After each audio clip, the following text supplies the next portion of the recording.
نحمدہ و نصلی علی رسولہ الکریم اما بعد بسم اللہ الرحمن الرحیم۔ ایک بھائی نے سوال پوچھا ہے کہ موجودہ دور میں جہاد کا کیا حکم ہے۔ دیکھیں، عام حالات میں جہاد فرض کفایہ ہوا کرتا ہے، لیکن اگر کسی شہر پر یا کسی ملک پر دشمن کی طرف سے حملہ ہو جائے تو پھر اس کا دفاع کرنا جو دفاعی جہاد ہوا کرتا ہے وہ اس ملک کے جتنے باشندے ہیں، بچوں کے علاوہ، عورتوں کے علاوہ، بوڑھوں کے اور مریضوں کے علاوہ جتنے بھی لوگ ہیں وہاں کے، جتنی بھی آبادی ہے، ان پر جہاد فرض عین ہوا کرتا ہے۔ اور اگر ان لوگوں کی طاقت نہ ہو کہ وہ ان کا مقابلہ کرے تو پھر ساتھ والے ملک پر، ساتھ والے علاقے والوں پر جہاد فرض ہوتا ہے۔ لیکن یہ یاد رکھیں کہ ساتھ والے علاقوں پر پھر جہاد فرض عین نہیں ہوتا بلکہ فرض کفایہ ہوتا ہے۔ مطلب کہ وہاں سے کچھ لوگ بھی وہاں چلے جائے اور شرکت کر لیں ان کے ساتھ جہاد میں، تو اس صورت میں بھی پورے ملک سے، جو قریبی ملک ہے، اس سے فرض ادا ہو جائے گا۔ لیکن اگر وہ بھی اس کے لیے کافی نہ ہو یا وہ دفاعی جو فریضہ ہے اس میں شرکت نہ کرے تو پھر ایسی صورت میں وہ ملک والے گناہگار ہوں گے۔ پھر اس کے ساتھ والا جو ملک ہے، الاقرب فالاقرب کے قاعدے کے تحت جو ساتھ والا ملک ہے اس کے قریب، پھر ان لوگوں پر دو صورتوں میں، یا یہ لوگ جہاد میں شرکت نہ کریں ان کے ساتھ جو قریبی ملک ہے،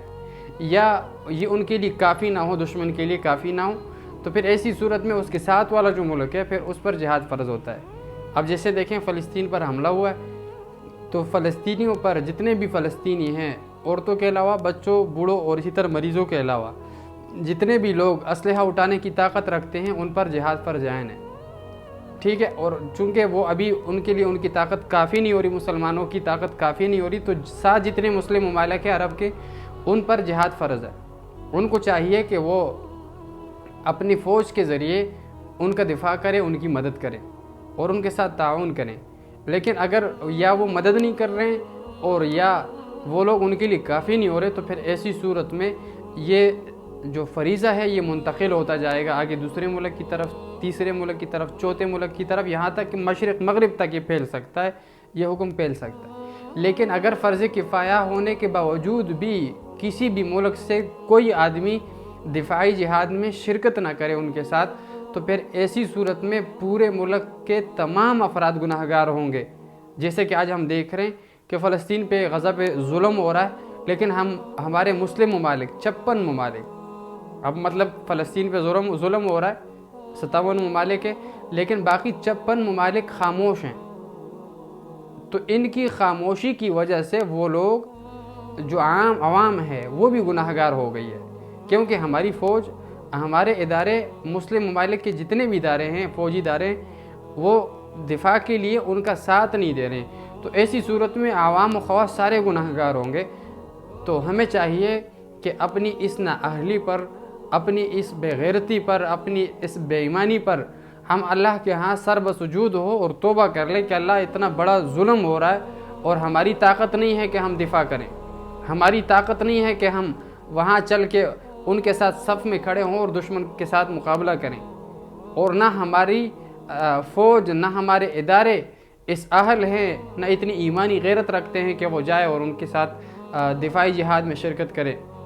تو ایسی صورت میں ہمیں چاہیے کہ اللہ کے ہاں سر بسجود ہو اور توبہ کریں، ایک صورت۔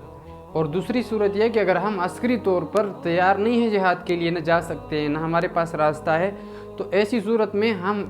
نظریاتی طور پر اپنے آپ کو تیار رکھیں، اپنے صف کو پہچان لیں۔ یہ ایک عالمی جنگ چھڑنے والی ہے، یہ اس عالمی جنگ کی چنگاریاں ہیں، عنقریب ساری انسانیت اس میں کود پڑے گی۔ لیکن مسلمانوں کو چاہیے کہ وہ اپنا صف پہچان لے۔ وہ ہمارے ادارے کے لوگ ہیں، ان کو بھی پیغام دینا چاہ رہا ہوں، اگر وہ عام مسلمان ہیں ان کو بھی پیغام دینا چاہ رہا ہوں کہ اپنی صف پہچان لے، کس صف کے لوگ ہیں آپ۔ ایک طرف دجالیات، دجال اور اس کے پیروکار اور اس کے فتنے، اور دوسری طرف امام مہدی اور اس کے لشکر، اس کے پیروکار، یہ دو صفیں ہوں گی۔ اور تیسری صف جو ایسے موقع پر خاموشی اختیار کرے گی، احادیث میں ذکر ہے، اللہ کے نبی فرماتے ہیں کہ ایسے طبقے کو اللہ رب العزت زمین میں دنسا دیں گے جو خاموشی اختیار کریں گے، نہ حق کی طرف ہوں گے نہ باطل کی طرف، خاموشی اختیار کریں گے، سکوت اختیار کریں گے۔ تو لہٰذا ہمیں چاہیے کہ اگر عسکری طور پر ہم تیار نہیں ہیں، ہم مقابلہ نہیں کر سکتے، نظریاتی طور پر اپنی صف پہچان لیں اور نظریاتی طور پر تیار رہنے کے لیے ہمیں چاہیے کہ ہم مطالعہ کریں۔ اللہ کے نبی نے پیشن گوئیاں دی ہیں، کتاب الفتن برا پڑا ہے، ہمیں چاہیے کہ جائیں اور کتاب الفتن کے شروحات اٹھا کر وہاں محدثین کی تشریحات کو پڑھیں اور دیکھیں کہ اللہ کے نبی نے کیا پیشن گوئیاں کی تھی۔ اور اسی طرح مفتی ابواللبابہ شاہ منصور، مولانا عاصم عمر صاحب، اسی طرح دیگر علماء ہیں، مولانا یحییٰ صاحب ہیں، انہوں نے کتاب الفتن کی تشریح کی ہے اور عصری تطبیق کی ہے کہ یہ حدیث میں جو ذکر ہے اللہ کے نبی نے یہ پیشن گوئی دی تھی وہ ابھی ظاہر ہوئی ہے نہیں۔ تو خلاصہ یہ کہ عصری تطبیق موجود ہے، آدمی کی آنکھیں کھل جاتی ہے اور عقل دنگ رہ جاتی ہے کہ واقعی ہم تو زمانے کے دنیا کے آخری دہانے پر، لہٰذا ہمیں نظریاتی طور پر تیار رہنا چاہیے۔ وآخر دعوانا الحمدللہ رب العالمین۔ مفتی لقمان اختر مفتی صاحب کا یوٹیوب چینل سبسکرائب کیجیے اور ان کے بیانات کے ذریعے اپنی علمی، اصلاحی اور فکری آبیاری کرتے رہیے۔